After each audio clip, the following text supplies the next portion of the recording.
Well, we are so excited for our next guest. He's a very busy man. He's the voice of MLB's new original series, Undeniable. He's sharing some stories of courageous and iconic American figures in the newest edition of the video game MLB The Show. He's also right in the middle of the conversation about the future of baseball here in Kansas City. That's just scratching the surface of all he does and all he means to Kansas City. So I want to welcome President of the Negro Leagues Baseball Museum, Bob Kendrick, to the show today. Thank you so much for sparing some time for us this morning. I feel like this could be an hour-long conversation, so I'm going to get right to it. Your recent work with Major League Baseball and then with Sony for MLB The Show, the video game. Can you talk about how that came into development? And then I'm sure you had to keep it all under wraps for a long time. What was that like? I mean, this is an incredible platform for not just the museum, but the Negro Leagues themselves to be put on. Yeah, no, you're absolutely right. I think the most challenging aspect with this was not letting anybody know. Yeah. You know, you have all these non-disclosure agreements, and so I had to sit on this for about a year, and you just want to tell someone what we were doing because we were as excited about it as well. This it signals a wonderful direction for this museum because one of the things that I talk about oftentimes is that for a museum, certainly a history museum like the Negro Leagues Baseball Museum and a cultural institution, you have to create relevancy. Yes. And so I have to find ways to go connect with an ever-changing generation of young people, and I need to go to them in the mode and mediums in which they are accustomed to getting their information. So if it means being a part of a video game, so be it. But there were a lot of people who had been clamoring to see the Negro Leagues featured in a video game. I mean, it's so exciting. It's so cool. It's so unique. It's definitely such a great opportunity, I think. Yeah, and you were even talking here earlier, what would Buck O'Neil think if he could get the PlayStation out and play himself at a baseball game, you know? It just blows my mind. You know, and it kind of blows my mind because I was thinking back, the last gaming system that I had was probably an Atari and playing Pong and how slow that would be for a gamer today with Pong. But, you know, Buck was such a visionary. Yeah, he was. He really was, and I know he would be thrilled that the Negro Leagues are getting this kind of monumental recognition. As we were developing this project, you hope that people would receive it well. I thought they might, but I had no idea that it would reverberate the way that it has. It's blown Ever up. since we made the announcement.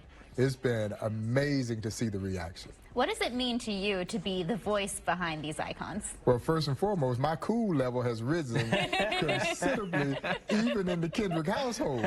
My granddaughter Demi thinks that this is the coolest thing ever, and so my cool level has risen. It's about legacy. You know, I never thought that I would be the voice of a video game as well, or an animated TV series, as you mentioned, an animated video series, as we talked about in Undeniable. And so I am honored to have my voice be a part of both of these groundbreaking projects. Well, I think your cool factor is already off the charts. I mean, you're always dressed to the nines and just looking sharp as ever here, sir, you know. But let's talk about all the focus that's been on Kansas City here for the last couple of years. It seems like the spotlight is more and more in our town, and of course it's going to be again later this month with the Big 12 tournament, with the NCAA tournament, with the NFL draft. You know, there's this continued spotlight on Kansas City. And also, I think the Negro Leagues Museum catches some of that light as well.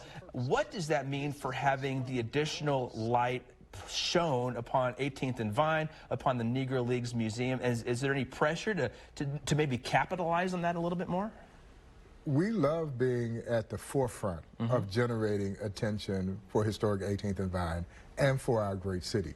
When we anchored at 18th and Vine way back in 1990, and people thought we were crazy, and maybe we thought we were crazy, but thanks to the remarkable leadership of Buck O'Neil, who said, this is where we will build this museum, and in doing so, we will help resurrect an area that had been basically forgotten about.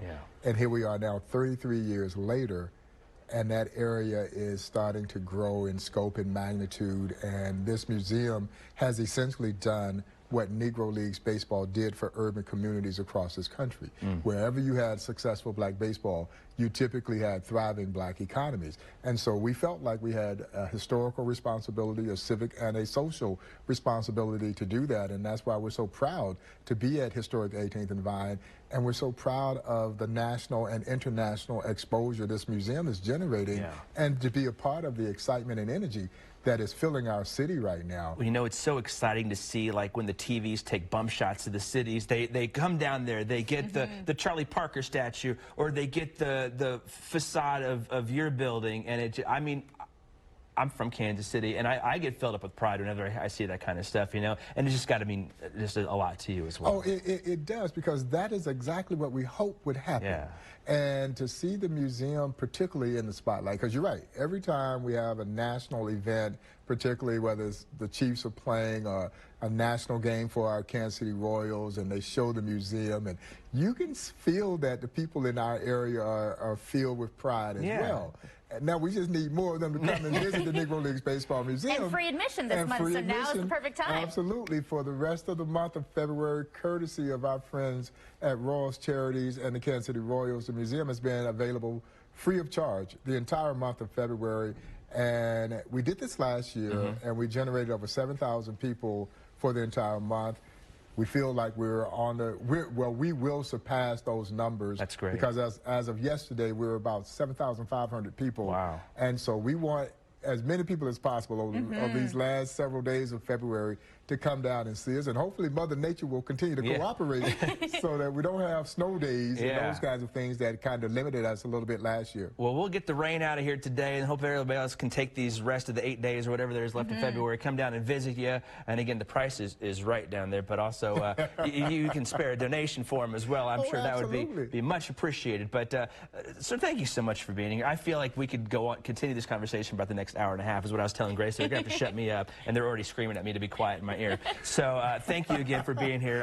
Thank you guys. Really Thanks so much for having me. And the game comes out March 28th. Okay. We hope, even if you're not a gamer, buy a video game, support Negro Leagues Baseball Museum. Absolutely. Mark your calendars. And hey, mark your calendar for this too. One of the biggest rock bands of all time is coming back to the Metro.